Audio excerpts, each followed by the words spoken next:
I never believed those strange stories about people seeing ghosts. Life was always too busy, too loud, too real for such things to cross my mind. But everything I believed changed one Sunday. I walked into church and saw my husband, my late husband, sitting calmly in the front row. He was holding a Bible, nodding along like a devoted church member, as if nothing had ever happened. For a moment, I truly thought I'd lost my mind. My husband didn't die after a long illness or an accident that gave us answers. His disappearance was sudden and cruel, leaving me with questions my heart could never settle.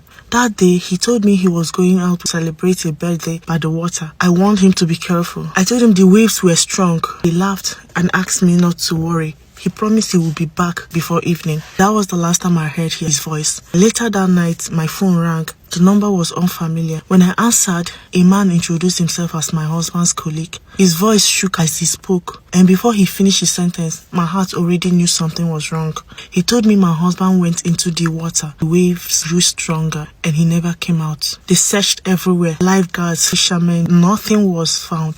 I remember sitting on the floor, my phone still in my hand, asking questions that didn't even make sense. Was he taken to a hospital? Did they search another area? Could he still be alive somewhere? The man kept apologizing. I became a widow without a body, no burial, no grave, nothing to visit, just condolences, whispered sympathy, and long silent nights after my children fell asleep. We had 2 children together. Life didn't become easier just because their father was gone. School fees remained the same. Bills didn't pause. Strength became something I wore because I had no other choice. People told me, "You are still young. God will help you," as if help came automatically. For 1 year, I carried everything alone. I worked, cooked, paid bills, smiled when necessary, and cried quietly in the bathroom where no one could hear me. Then slowly, things began to change. I was promoted at work, better pay, more responsibility, and a transfer. I saw it as a fresh start. A chance to breathe again, a place where no one knew my story or looked at me with pity.